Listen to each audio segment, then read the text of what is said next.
Hello, my name is Kevin and welcome to the Love Decanters channel. This morning I went to Leo Antiques in Olney in Buckinghamshire. It's about 10-12 miles I think from where I live, and yeah, I've been there a lot. It's a good place in that it's got a lot of quality stuff. It's not a place to go and hunt for bargains. I've bought quite a lot of things there.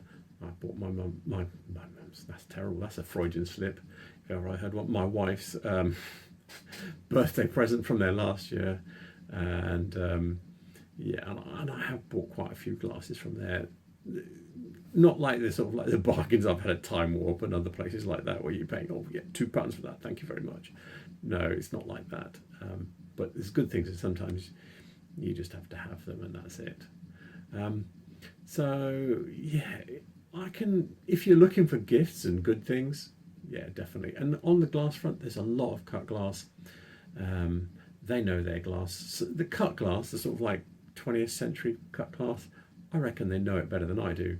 But it's not my collecting field. I'm more of the, yeah, tableware and stuff, but I'm more of the designery kind of thing. So when you look through my collection, there's a lot of like more deco-y kind of glass and postmodern and that kind of stuff, or Scandinavian, if you don't talk about the really early stuff. So yeah, I've got lots of the early stuff as well, but that kind of post-war cut glass, which you would buy to use, I would say, I have less of that.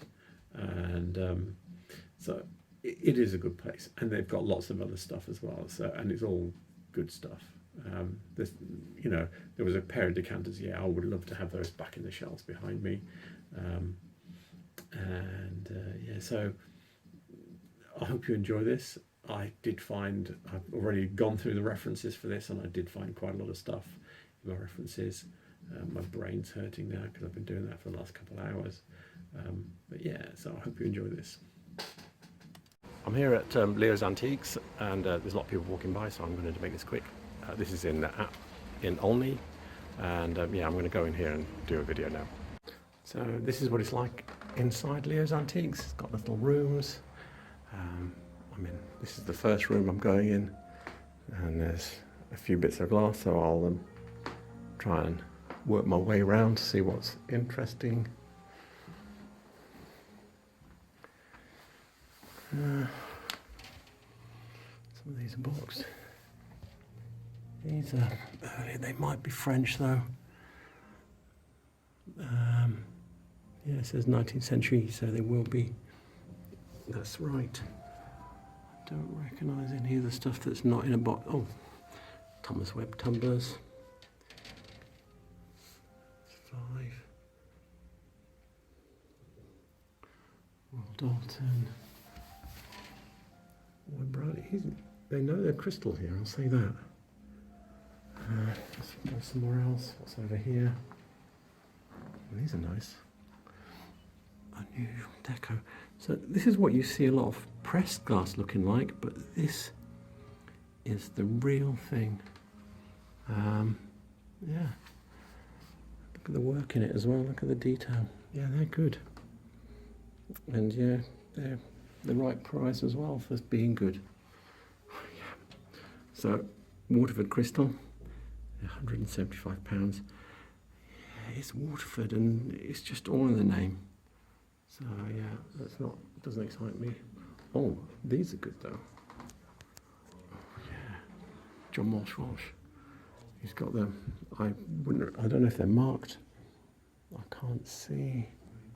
They're not marked, but yeah, these are nice. I'm gonna pull out my Walsh book and see if I can find these. So I'm looking at the book, The Glass of John Walsh by Eric Reynolds. And yeah, so what we were looking at was probably these glasses with this cut pattern on them. So yeah, these are grapefruit dishes. You can see they've got this little dish base for putting the pips in. So yeah, so these grapefruit dishes. But yeah, the same, they call them Harlequin. They're not giving them a specific pattern number here or name. But anyway, in the blurb earlier on, let's see, it says this plate relates to the period 1930 to 1945. They wouldn't have made these during the war. It wouldn't have been allowed. Yeah, they wouldn't meet the utility requirements. So these are sort of probably 1930 to 1940. Yeah, and they're very nice. And there's a whole set of them, which is fantastic, really. I was thinking this looks like Stuart Crystal. It is. I will have a look at my catalogues. Yeah, it's marked. You can just about see it there. I will have a look at my catalogues and see if I can find a pattern number for it. So I've got the Stuart Crystal 1939 catalogue in front of me, and yeah, so here's that vase that we were looking at, and the pattern number is 27933. It doesn't have a name. Yeah, I will have a look a bit further on, see if there's if it's made post-war, it might have a name as well. So yeah, let's have a look. So I'm looking in the post-war catalogue, and yeah, here it is here, but they've still got a pattern number, they still haven't got a name for it. So yeah, that's it. So when the convention normally is that when you're dating stuff for sale, you go by the earliest dates. So you would describe this as a 1930s vase, because the design is a 1930s design, even if it was made later. What else is here? That is one massive lump. Waterford. Well, yeah, and the price says it's Waterford too. But this is a slightly better piece because it's got this fine cutting. And this is emulating the cut patterns on late 18th century, early 19th century Irish glass. So yeah, this is looking backwards, and even these little fans here around the edges, looking backwards to period Irish cut glass. Oh. To show you what I mean, I've dragged out a couple of my Irish decanters. This one's got a moulded base. Normally you would date these pre-1800, but you can see that pattern cut here. Yeah, just the same. And then this one, this is a later one, but it's got that very similar diaper pattern. Yeah, so this one is very distinctly Irish. I bought this one from Ireland. With the later cut ones, sometimes people there's a bit of questionability about whether they're Irish or not. People usually say Anglo-Irish, but I did actually buy this one from Ireland, so yeah, I'm comfy with that. So yeah, even has matching stopper. So yeah, so that's what I mean by it's kind of influenced. They're mixing and matching different motifs. This one might even be a Waterford, Penrose Waterford. Waterford ceased to exist for about 100 years, from 1850 to I think 1951 or something like that. But yeah, so I think that's one of their patterns. This was used by a number. This pattern here was used by a number of Irish companies earlier. Just spotted something else over here. I mean, these are Pall Mall. Oh, sherry's here. But this is nice. This bone. The quality in that is. So, do we have 1866? Yeah, so. That's spot on, because this etching, yeah, was a process invented by the Richardsons in the early 1850s, and then it was quite fashionable for about 20 years or so. And yeah, so the glass and the silver dates match up. That's really nice. It's lovely when you see you have a thought on something, yeah, it's confirmed, because silver dates are always nice hard silver dates, if you know what I mean. These are nice. I don't recognise them. They look like something like Edinburgh and Leith. I will see if I can find them in anything. But yeah, they might be early though. Hang on, let me just have another look underneath. Yeah, they're earlier. They're not what I'm thinking they were. And the cutting is so sharp. Yeah, those are super quality. Super quality. And they seem, how many is it? 6. Yeah, no, that's for such fantastic quality. Yeah, that's a really good price. So I've got in front of me here the Whitefriars Museum of London book. This is the catalogues, Whitefriars catalogues from the 1830s. And I'm not saying those glasses are Whitefriars, but they're kind of this kind of thing. So they might be, when I say they're a bit earlier, maybe not the Edinburgh Leith. I think Stuart Crystal also did something like that with these kind of stems. I think the ones that we were looking at there are more of this kind of caliber and look. So yeah, there you go. Yeah, these are Dartington crystal wine glasses. I think this pattern's called Sharon. I'm not certain. I can look that up. So the book I'm looking in here is Dartington Glass, the First 20 Years by Linda and Stuart Smithson. And here's those glasses. The year is 1970.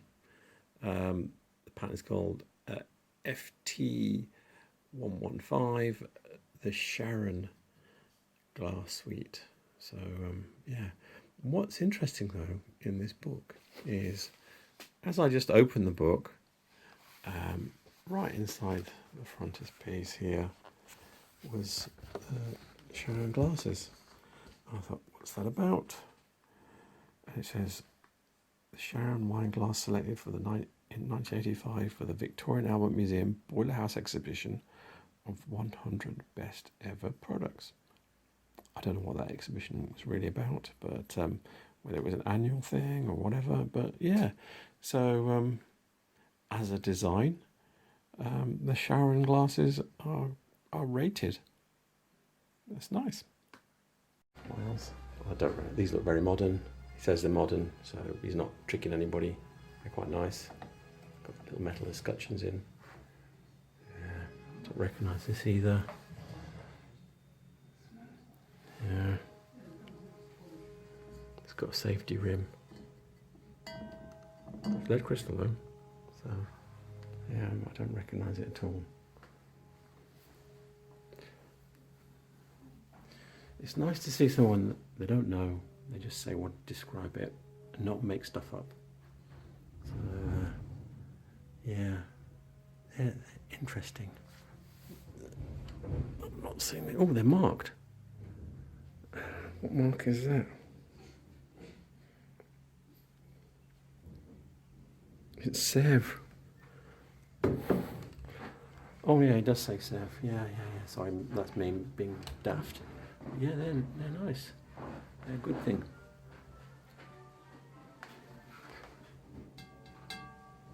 Yeah, I don't recognise this either.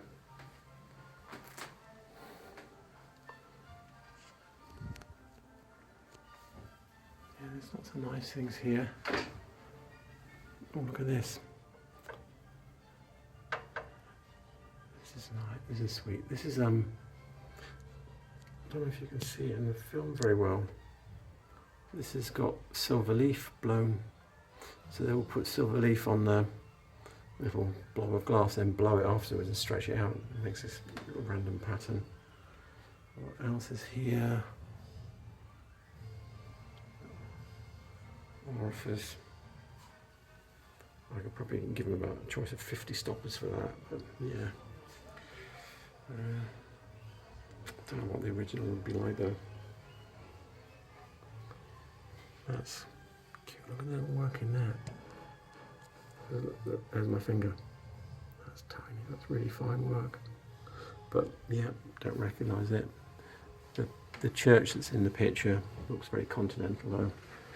Yeah, there's lots of stuff here. I'm not right. Oh, yeah. I think this is Salviati. Yeah, I'm pretty certain it's Salviati. Yeah, that's nice. That's about 35, yeah. So he's got Venetian, so he's got it in the right place. But yeah, what else is here? Yeah. Little pickle jar. Smoke glass. That looks like it's difficult to tell because it's got a bottle in it.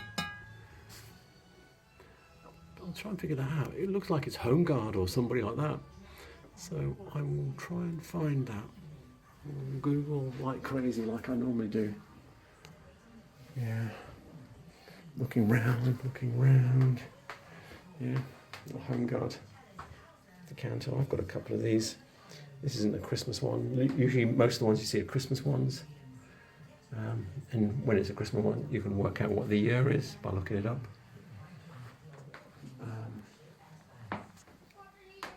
Yeah, he's got that right. That's Whitefriars. Oh, I didn't know those jugs were Dartington. I'm going to have a careful look through my book. This jug here, the handles are very distinctive.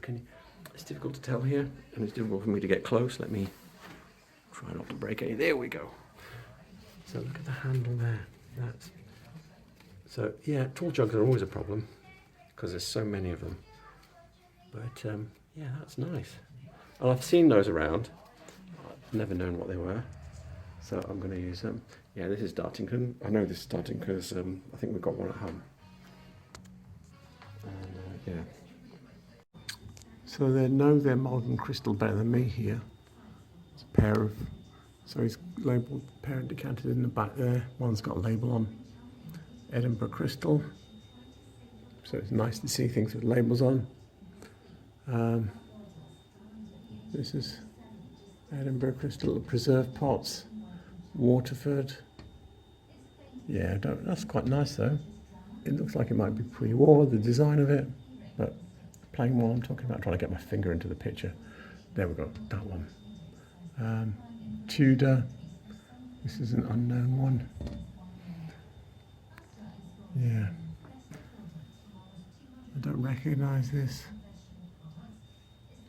It looks like some of the sort of like 50s, shape-wise, 50s, 60s Webb Corbett decanters. So I might try and ID that one, just to see if it is Webb Corbett. So I'm looking at my own Love Decanters website. I've gone into manufacturing, into Webb Corbett decanters. And yeah, this is the decanter I was thinking of. This pattern's called Pirouette, but it's not quite the same. And yeah, and I've gone through the replacement crystal website and I can't find it. So it probably isn't Webb Corbett.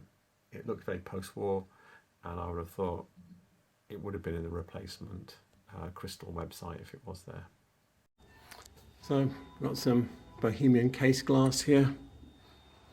So that's where you have a clear glass, and for this they would dip it into red glass and blow it out, so you can create a very thin layer of red glass, and then you cut into it with this.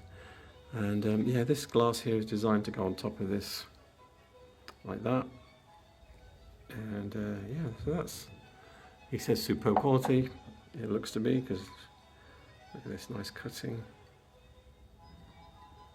Yeah, because if you mess up here, you can't go back. There's no, I'll just polish it out a bit because of the layers. It just wouldn't look right. This Taz is nice, and yeah, quilted. Yeah, I reckon this is, I'm looking at that leg and foot, I reckon this is early Victorian. So yeah, that is nice, little fold over bowl and everything. What else is here? Yeah, I don't recognise these. Looky likey Georgian one here with the faux rings on the neck.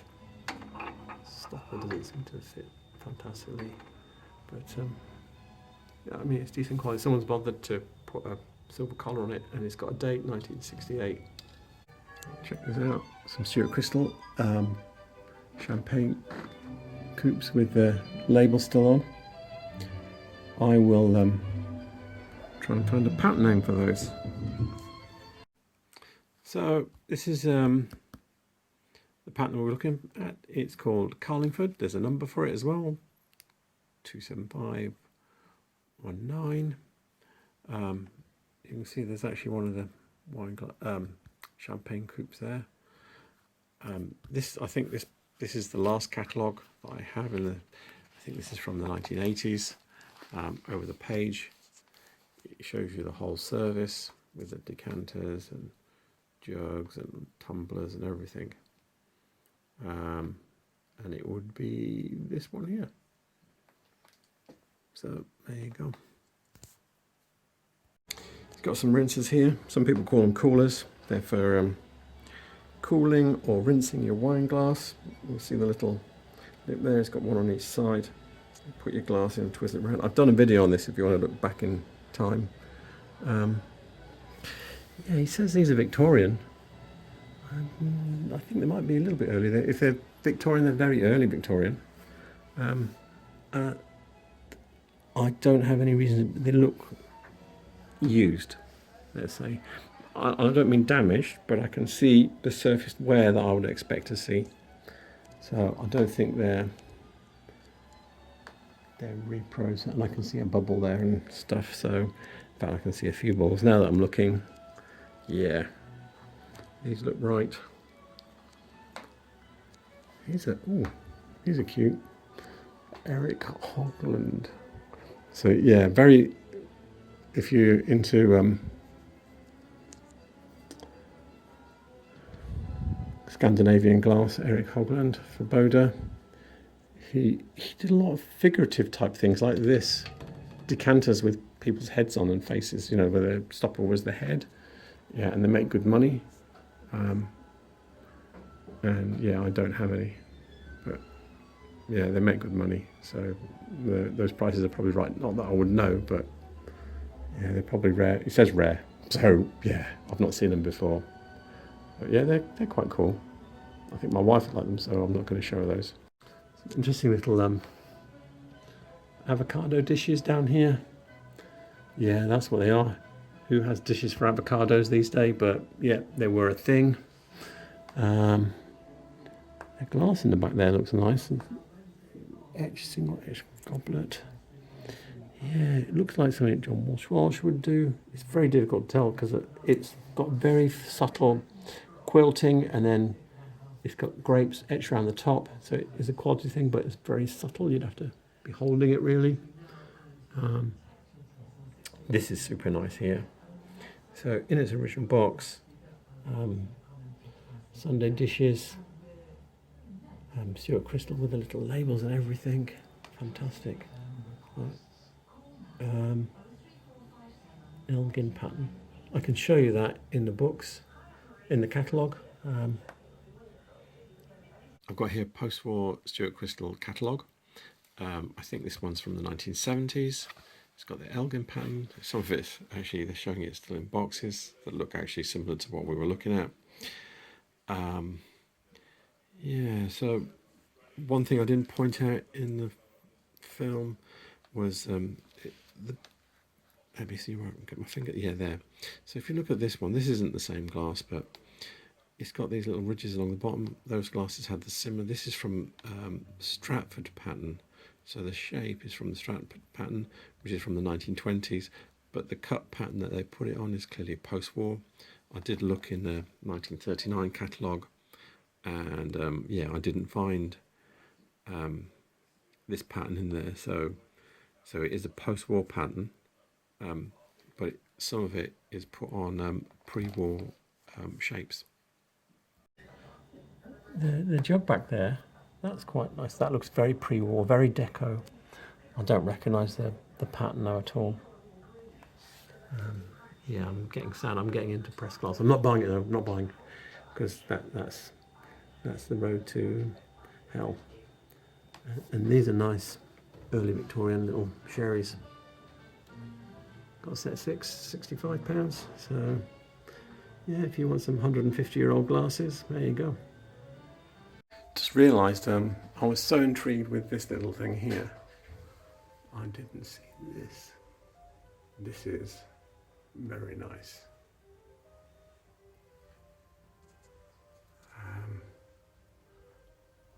Murano. Yeah, I don't recognise it, but it's very nice. And yeah, I think I've seen this somewhere before. What's he saying on it? Ruby red bowl. I might flick through my books, see if I can find that. So I'm here on the Whitefriars Glass website and looking at the catalogues, and this is the catalogue for 1960, which is where this bowl first appears. It's the 9525 bowl.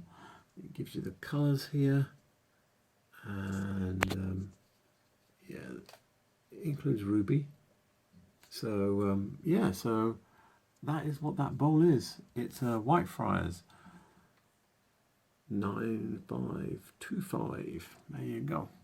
I knew I'd seen it. I knew. So back in another room, and 1924. So, oh, don't lose the label. 225. I think these decanters, they make me think they're John Walsh. And yeah, I'm gonna go through a book and try and find them. So I've been looking through the book, The Glass of John Walsh by Reynolds.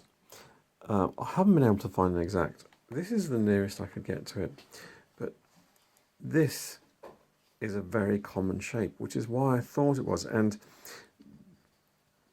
these cross-hatched diamonds is a very common motif, and then little ellipses like this are also a very common motif, because I've been through every page of this and I can't find. I still think it's John Walsh. I know this book, although yes, it's got all its catalogue pages, I know not everything is in here because I have a marked piece that's not in this book, which should be in the period that this book covers. So yeah, I think it's John Walsh. I'm pretty certain it is, because I don't think anybody else that I've seen was making these kinds of decanters to go with little silver ferrules to go around the neck. And yet there must be a dozen decanters this shape designed for a little silver ferrule in this book. And some of the designs are, this is the most similar one, but the others, there are others with similar patterns as well. And yeah, I like this. This is a style of stopper that was from the sort of like 1850s, 60s. So yeah, so that dates that one. It's very nice. It's a bit like a bludgeon, slightly more delicate, but yeah, that's nice. I really like that. That's a very good quality Victorian decanter. What else? Don't really. Stuart Crystal. It's kind of, yeah, that's not really exciting me. What else has he got? This is quite nice. I don't recognise it at all. It's well done, but I can't see underneath it. And then you've got like a bunch of wine glasses here. They're Bohemian, and this is the problem with this kind of cut glass. They've got labels on, but yeah, if you were to say, oh yes, this is a Thomas Webb pattern, I wouldn't know any better. These are nice wine glasses. These are better quality. You can see they've got cut stems, more cutting, and the little notch is cut in the stem as well. Yeah, so those are very good quality. But you've got less on them. but that's because these are more useful. They've got bigger bowls. They've got, you know, they've got more presence on the table. But these are better, to a nerdy person like me anyway. What else is here? Nice big starry vase. If you look out the window, you can see there's Olney. What's this bowl here? I don't recognise that. It's a bit like some of the Romanian ones you see, but this is an etched pattern. They're all cut, very crudely cut, but they are cut. And here's lead crystal. So yeah, don't recognise that. What else is here? I'm just scanning around now. There's not that much. Oh, there's more glass over here. Well, Dalton. It's not exciting me. Oh yeah, here's something that's... Yeah, these are nice. Pair of Regency Decanter step cutting. This was very fashionable in the 1820s.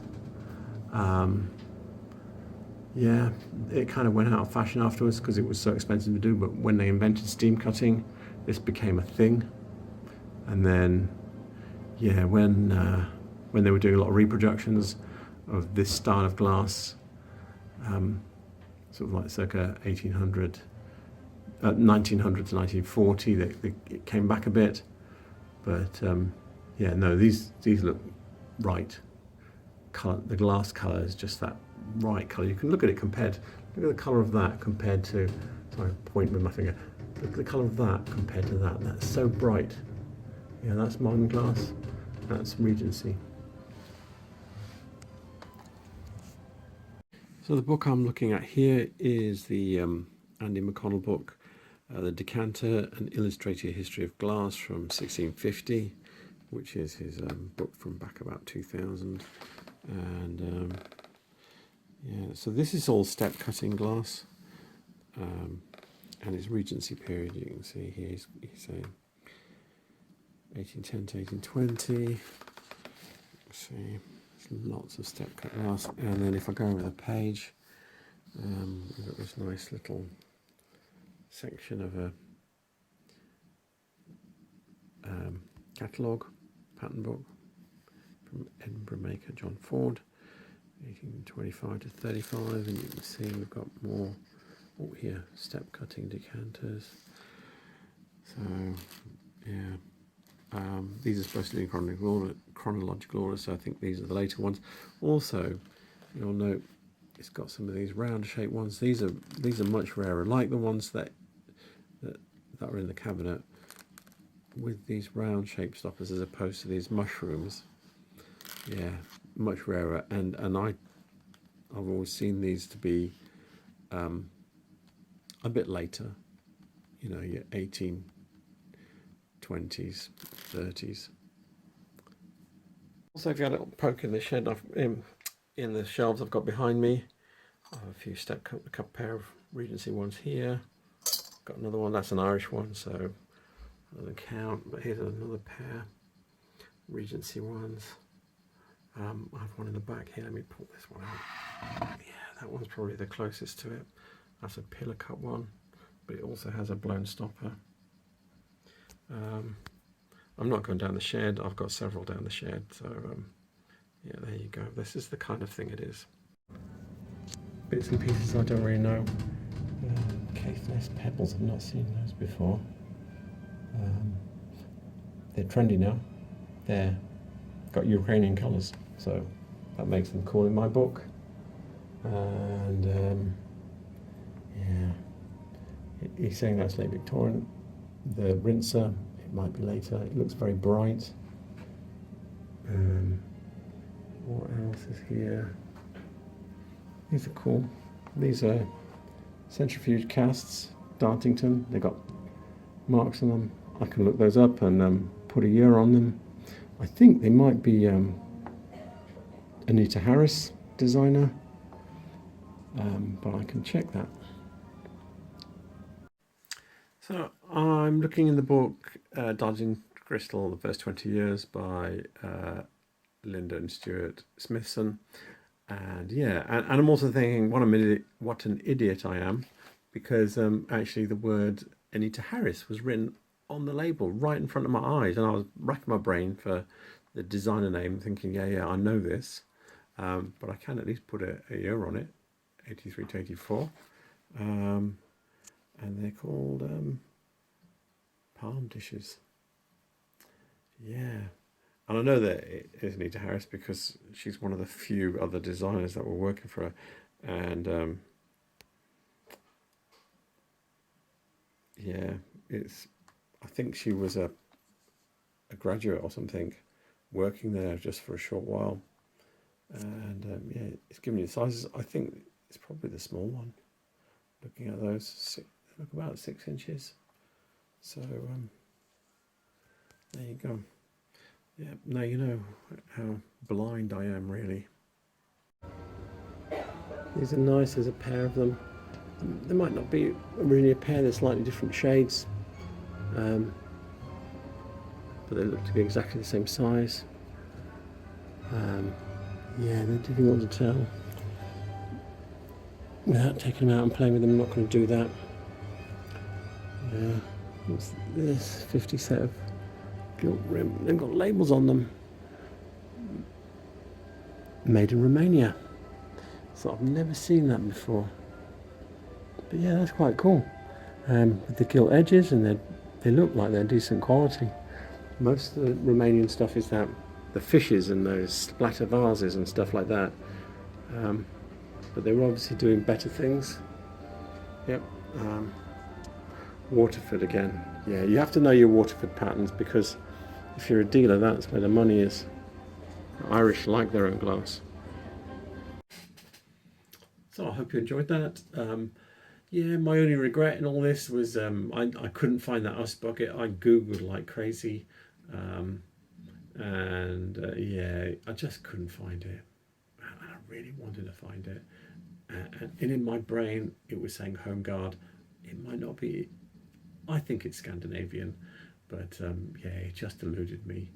And so anyway, I will put all my references in the description below.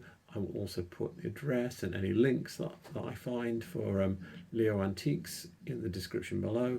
And yeah, remember to go there if you're looking for nice gifts. It's a good place. And yeah, and remember to like and subscribe to this channel. Thank you. Bye.